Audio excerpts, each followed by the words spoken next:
Hello friends, welcome back to my channel dinner রান্নাঘর। আজকে আমি তোমাদের করে দেখাবো সোয়াবিনের একটা তরকারি। এটা খুব সুস্বাস্থ্য খাবার, একটা শরীরের জন্য তো খুবই ভালো, পেটের জন্য খুব ভালো। তো চলো দেরি না করে দেখে নিই রেসিপিটা।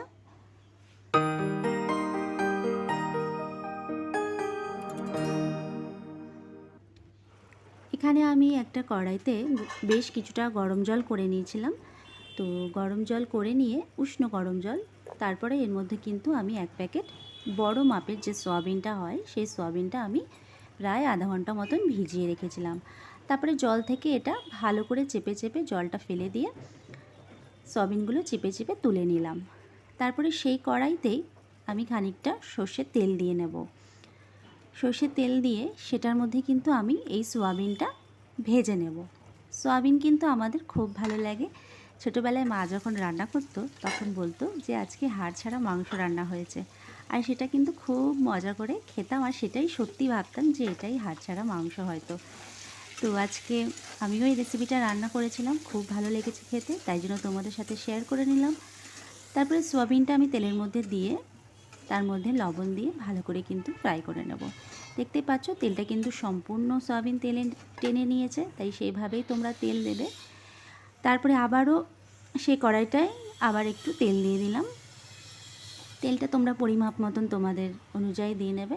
আমি এখানে 4 টেবিল চামচ সর্ষের তেল দিয়ে নিয়েছি, তার মধ্যে একটা তেজপাতা দিয়ে নিয়েছি, আর দিয়ে নিলাম একটা বড় সাইজের পেঁয়াজ, ঠিক সয়াবিনের মতন করেই চৌকো করে কাটা। তো সেইটা দিয়ে আমি কিন্তু ভালো করে, পেঁয়াজটা দিয়ে আমি কিন্তু ভালো করে ভেজে নিচ্ছি।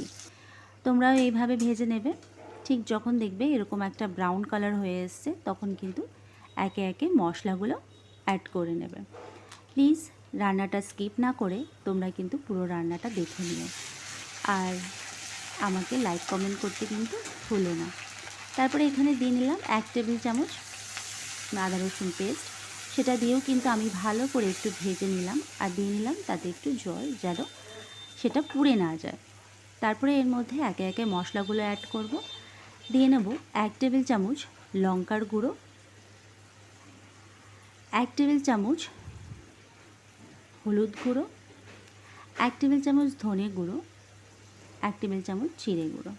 তারপরে এটা দিয়ে আমি কিন্তু একটু নাড়িয়ে চাড়িয়ে নেব, অর্থাৎ একটু কষিয়ে নেব। আর তার মধ্যে কিন্তু আরেকটা মশলা আমি দিয়েছি। এই মশলাটা দিলে কিন্তু স্বাদটা একদম পাল্টে দেবে, আরও টেস্টি হয়ে যাবে। সেটা হলো চিকেন মশলা। তো চিকেন মশলা দু রকম পাওয়া যায়। আমি কিন্তু এখানে চিকেন শাহি মশলা ইউজ করেছি। তো এই মশলাটা দিলে খুব টেস্টি হয়।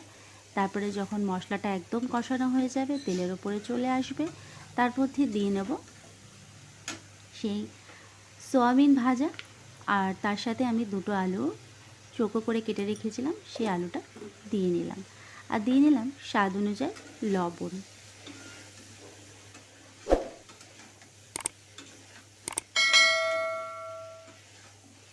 তারপরে কিন্তু ভালো করে নাড়িয়ে চাড়িয়ে বেশ এটাকে অনেকক্ষণ ধরে কষিয়ে নিলাম। তারপরে এর মধ্যে দিয়ে নেব একটা গোটা টমেটো, সেটাও আমি চারকোনা করে কেটে নিয়েছি, আর দিয়ে নিলাম 2-3টে লঙ্কা কুচানো। তোমরা তোমাদের ঝাল টেস্ট অনুযায়ী দেবে। আর এখানে আমি লঙ্কাটা এই কারণেই দিয়েছি, লঙ্কাটা দিলে খুব সুন্দর একটা ফ্লেভার আসে। তোমরা যারা আমার চ্যানেলে নতুন আসছো, যারা আমার চ্যানেলটায় নতুন রান্না দেখছো, তো প্লিজ তোমাদের কাছে অনুরোধ রইল তোমরা সাবস্ক্রাইব করে দেখো, আর পাশের বেল আইকনটা প্রেস করে দেখো, তাই রান্নার নোটিফিকেশনগুলো সবার আগে তোমাদের কাছে পৌঁছে যাবে। আর যারা সাবস্ক্রাইব করে দেখছো তাদেরকে তো অসংখ্য ধন্যবাদ জানাই। তারপরে জল দিয়ে আমি এভাবে কষিয়ে নিতে থাকবো যতক্ষণ পর্যন্ত দেখবো যে আলুটা গলছে না, ততক্ষণ পর্যন্ত কিন্তু আমি অল্প অল্প করে জল দিয়ে ভালো করে কষিয়ে নিয়েছি, যতক্ষণ পর্যন্ত আলুটা গলে নেওয়া গেছে আর সয়াবিনটাও গলে নেওয়া যাচ্ছে। এখানে দেখলাম যে আরেকটু গলতে লাগবে আলু।